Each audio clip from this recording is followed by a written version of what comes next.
She has been traveling around with us and being part of, at the theater, a huge part of our town hall discussion series, where we take some of the issues raised in this project and dive a little deeper.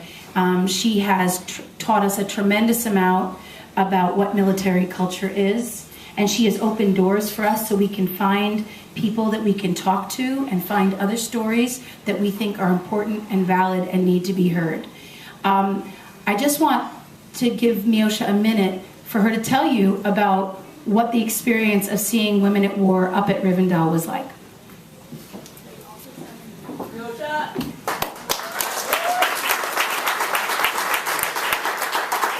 Hello, I am a United States Navy veteran. I served 2 years. I was injured in support of Operation Iraqi Freedom.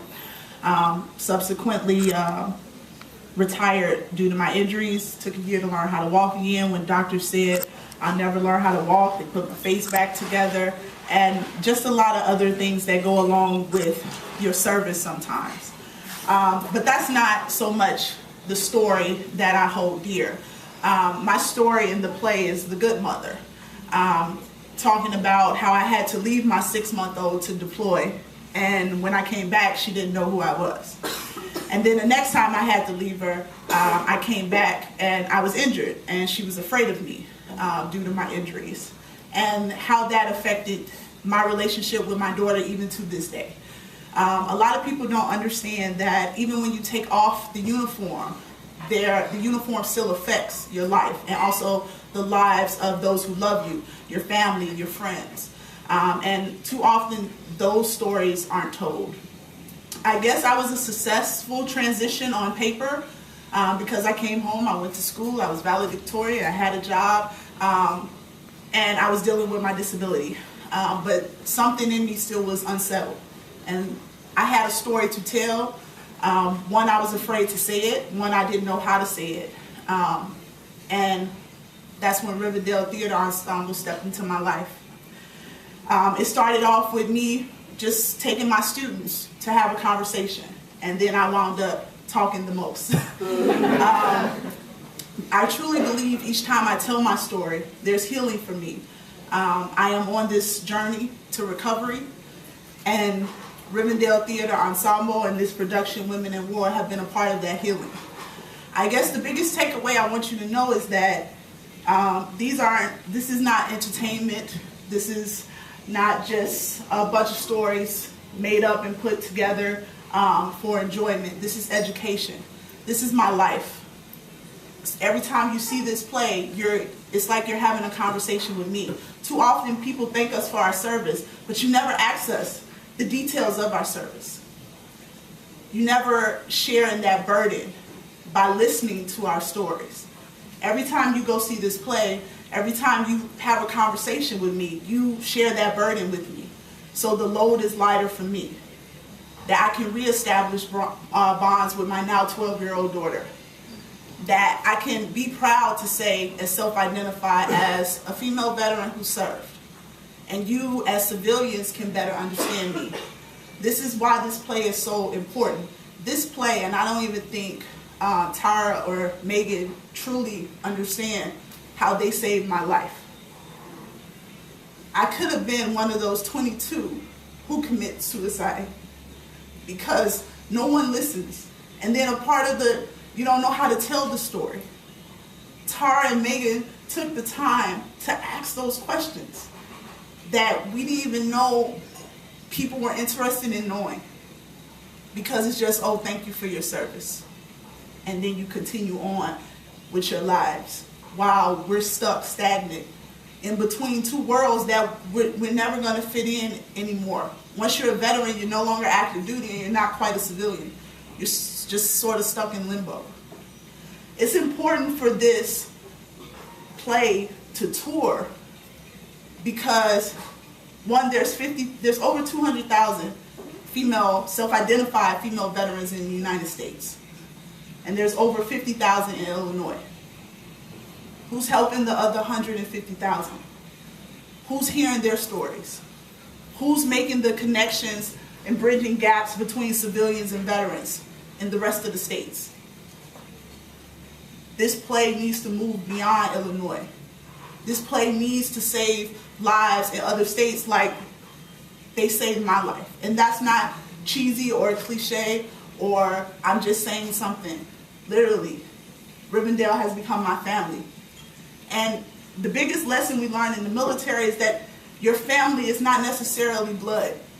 It's that person to the left and right of you who are willing to take on the burden with you, to be here and support you. Rivendell Theater Ensemble has done that. Tara and Megan has done that. The actors, the actresses have done that. The board members have done that. And I just ask that you, in your whatever capacity that you can, you do that too. That's how you truly thank us for our service. Give voice to the silent. Ask the questions that we don't know that should be asked or that you're even interested in knowing. That's the true thanking us for our service. So on behalf of my family, my children, myself, I really, really thank you guys.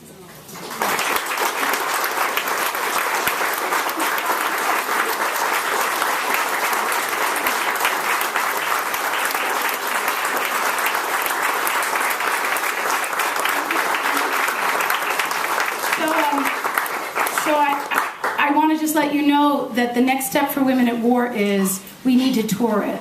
We have vet centers across Illinois that want to bring us in. They want to see this show. They want to see representations of themselves on stage. They want to make sure that female veterans are no longer this silent demographic, that they have a voice and that we can see them and hear them. Specifically, we had a sold-out run at Rivendell. We were Jeff nominated. We had a sold-out run. We had incredible critical acclaim. But our next step and our focus for this project has always been to take it to those communities who need it, to make sure we're getting the word out. So tonight, before we close out our program, before you all leave, I would like to ask right now if there are people who are willing to help us on this next leg of our journey. We have Jesse Brown is interested in doing a performance at the Jesse Brown Vet Center. We also have the American Legion up in Gurnee that really is begging us to come up there. These are communities that do not have the funding to bring us. For us to do a single performance of Women at War is $5,200. That's the base cost. We're hoping tonight to raise an additional $10,000, at least get us on our way there so that we can make sure that the communities who need to see this show get to see it, that we blow it out of Rivendell, out of our theater, and make sure that we're extending its reach in the way it deserves. We're really blessed tonight because I have two great things that just happened. Three Arts Foundation has already granted us, has offered $1,000 to get us kick-started tonight. So we're $1,000 on the way. In addition, the first 5 people to bid or to raise their hands on this paddle raise, without paddles, this sans paddle raise, are going to get to enjoy an exclusive dinner at our dear friends Rick and Dawn Gray's gorgeous, gorgeous new home that's going to be catered by a chef from Gibson's that myself and my husband Keith and some of the other female vets are going to be at with me. And we'll get to sit down and break bread and some other really amazing tasty things in their home. So if you're one of the first 5, you get to be part of that with us. So I would like to just say right now, is there anybody out there that is willing to give us another $1,000 to get this going? Oh my gosh.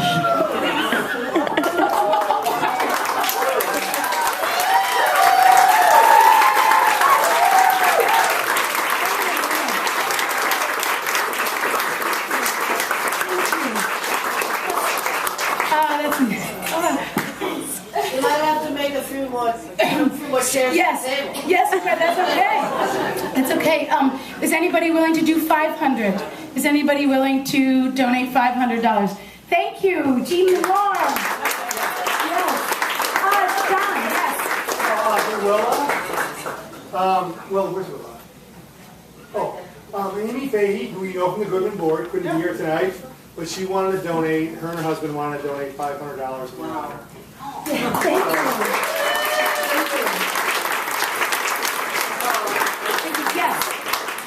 I'm sorry? I'm good.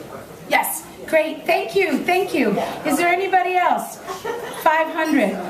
How about 250? Is anybody willing to do 250 over there? Helping right out. Yeah, right over here. Okay, people right there. Yay, thank you. Thank you. How about $100? Is anybody? Yes, $100 there. $100. Oh my gosh. 1, 2, 3, 4, 6. So you guys see them over the folks over there? Thank you so much. There are folks with clipboards who will find you. If you want to be part of this, if you want to think about it and you still want to be part of it, you can let Trisha on the way out know. And please, please, please, this is just a crazy plug. Come, our next show, the world premiere of Look Where You're Breathing. Some of the artists are here tonight. It's a brand new play by the amazing Laura Jackman. It's going to be starting performances April 2nd. And I'm going to let the amazing Women at War actors take us out. Attention!